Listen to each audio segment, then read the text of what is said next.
ನಮ್ಮ Sahyadri news channel ಅನ್ನು YouTube, Facebook ಹಾಗೂ ಇನ್ಸ್ಟಾಗ್ರಾಂನಲ್ಲಿ ನೋಡಿ. ಸಬ್ಸ್ಕ್ರೈಬ್, ಲೈಕ್ ಮತ್ತು ಶೇರ್ ಮಾಡಿ ಪ್ರೋತ್ಸಾಹಿಸಿ.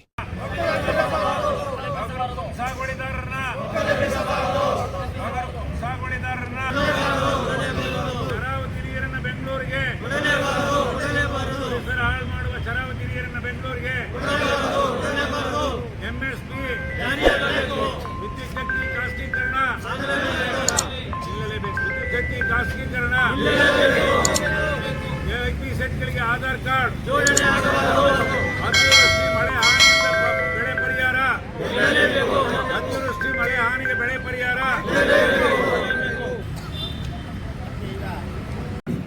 ಇವತ್ತು ಕರ್ನಾಟಕ ರಾಜ್ಯ ರೈತ ಸಂಘ ಹಾಗೂ ಹಸಿರು ಸೇನೆ ಕರ್ನಾಟಕದ ಆದ್ಯಂತ ಎಲ್ಲ ಜಿಲ್ಲೆಗಳಲ್ಲೂ ಕೂಡ ಇವತ್ತು ಕರಾಳ ದಿನಾಚರಣೆಯನ್ನು ಆಚರಣೆ ಮಾಡ್ತಾ ಇದ್ದೀವಿ.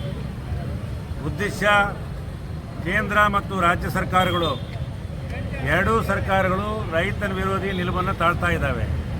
ಕೇಂದ್ರ ಸರ್ಕಾರ MSP ಜಾರಿ ಮಾಡ್ತೀವಿ ಅಂಥೇಳಿ ಇವತ್ತಿನ ತನಕ ಜಾರಿ ಮಾಡಿಲ್ಲ. ವಿದ್ಯುತ್ ಶಕ್ತಿ ಖಾಸಗೀಕರಣನ ಮಾಡಲ್ಲ ಅಂತಕ್ಕಂಥ ಇವತ್ತಿನ ತನಕ ಘೋಷಣೆ ಮಾಡಿಲ್ಲ.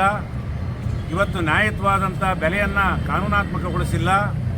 ಮತ್ತು ರಾಜ್ಯ ಸರ್ಕಾರ ಇವತ್ತು ಬೆಳೆ ವಿಮೆಯನ್ನು ಇನ್ನೂ ಸರಿಯಾಗಿ ಮುಟ್ಟಿಸ್ತಾ ಇಲ್ಲ. ಅತಿವೃಷ್ಟಿ ಹಾನಿ ಆದವರಿಗೆ ಪರಿಹಾರ ಕೊಡ್ತಾ ಇಲ್ಲ. ಇವತ್ತು ಬಗರುಕುಂ ಸಾಗುವಳಿದಾರರನ್ನ, ವಿಶೇಷವಾಗಿ ಬಗರುಕುಂ ಸಾಗುವಳಿದಾರರನ್ನ ಒಕ್ಕಲೆಬ್ಬರಿಸ್ತಕ್ಕಂಥ ಕೆಲಸ ಮಾಡ್ತಾ ಇದ್ದಾರೆ.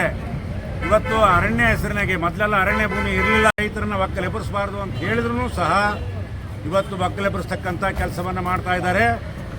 ಅದನ್ನು ಇವತ್ತು ರೈತ ಸಂಘ ಖಂಡಿಸ್ತದೆ. ಮತ್ತು ಬಗರುಕುಂ ಸಾಗುವಳಿದಾರರಿಗೆ ರಕ್ಷಣೆ ಕೊಡ್ತೀವಿ ಅಂತಕ್ಕಂಥದ್ದನ್ನು ಕೂಡ ತಮ್ಮ ಮೂಲಕ ಹೇಳ್ತಾ ಇದ್ದೀವಿ.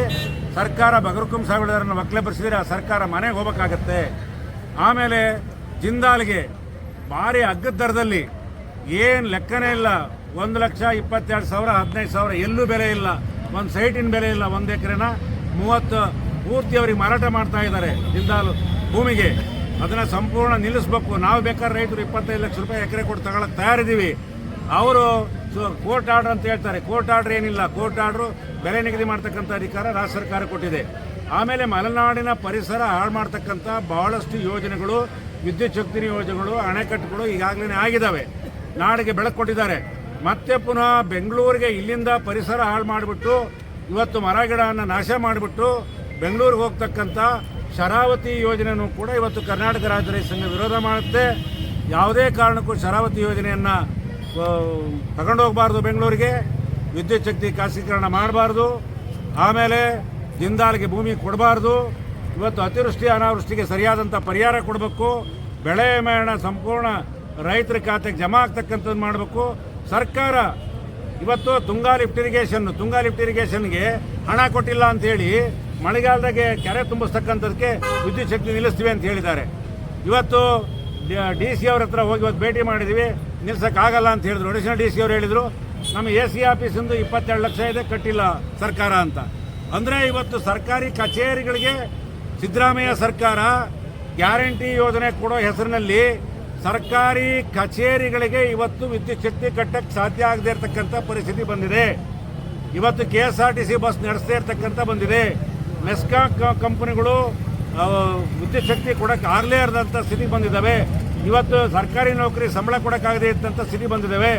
ಇವತ್ತು ಗೃಹಲಕ್ಷ್ಮಿ ಯೋಜನೆಯಲ್ಲಿ 2,000 ರೂಪಾಯಿ 2-3 ತಿಂಗಳಿಂದ ಹಾಕಿಲ್ಲ. ಇವತ್ತು ಗ್ಯಾರಂಟಿ ಯೋಜನೆಗಳು ಸರಿಯಾದಂಥ ರೀತಿಯಲ್ಲಿ ಜಾರಿ ಆಗ್ತಾ ಇಲ್ಲ. ಸರ್ಕಾರ ದಿವಾಳಿ ಆಗ್ತಾ ಇದೆ ಅನ್ನಂಗೆ ಕಾಣಿಸುತ್ತೆ. ಎಲ್ಲ ಭ್ರಷ್ಟಾಚಾರವನ್ನು ಮಟ್ಟ ಹಾಕಬೇಕು ಸಿದ್ದರಾಮಯ್ಯನವರು. ಭ್ರಷ್ಟಾಚಾರದ ಕೂಗನ್ನು ನಾವು ಪ್ರಾಮಾಣಿಕ ಸರ್ಕಾರ ಅಂತ ಅಧಿಕಾರಕ್ಕೆ ಬಂದಂಥ ಸರ್ಕಾರ, 40% ಸರ್ಕಾರ ಅಂತ ಹೇಳಿ ಅಧಿಕಾರಕ್ಕೆ ಬಂದಂಥ ಕರ್ನಾಟಕ ಸರ್ಕಾರ, ಕಾಂಗ್ರೆಸ್ ಸರ್ಕಾರ ಮತ್ತೆ ಪುನಃ ಭ್ರಷ್ಟಾಚಾರದಲ್ಲಿ ಹಿಂಬಾಗಿಲಿಂದ ತೊಡಗ್ತಾ ಇದೆ. ಸಂಪೂರ್ಣ ಭ್ರಷ್ಟಾಚಾರವನ್ನು ನಿಲ್ಲಿಸಬೇಕು. ರೈತ ಪರವಾದಂಥ ಯೋಜನೆಗಳನ್ನು ಜಾರಿಗೆ ಮಾಡಬೇಕು ಅಂತೇಳಿ ಇವತ್ತು ಕರ್ನಾಟಕದ ರಾಜ್ಯದ 26 ಜಿಲ್ಲಾ ಕೇಂದ್ರಗಳಲ್ಲಿ ಇವತ್ತು ಚಳವಳಿಯನ್ನು ಮಾಡ್ತಾ ಇದ್ದೀವಿ. ಸರ್ಕಾರಕ್ಕೆ ಹಕ್ಕೊತ್ತಾಯಗಳನ್ನು ಕೊಡ್ತಾ ಇದ್ದೀವಿ. ಸರ್ಕಾರ ಏನಾದರೂ ಪರಿಗಣನೆ ಮಾಡದೇ ಇದ್ದರೆ ಮುಂದಿನ ದಿನಗಳಲ್ಲಿ ಉಗ್ರವಾದಂಥ ಚಳವಳಿಯನ್ನು ಮಾಡ್ತೀವಿ ಅಂತಕ್ಕಂಥದ್ದನ್ನು ತಮ್ಮ ಮೂಲಕ ಇವತ್ತು ಸರ್ಕಾರಕ್ಕೆ, ಎರಡೂ ಸರ್ಕಾರಗಳಿಗೆ ಎಚ್ಚರಿಕೆ ಕೊಡ್ತಾ ಇದ್ದೇವೆ.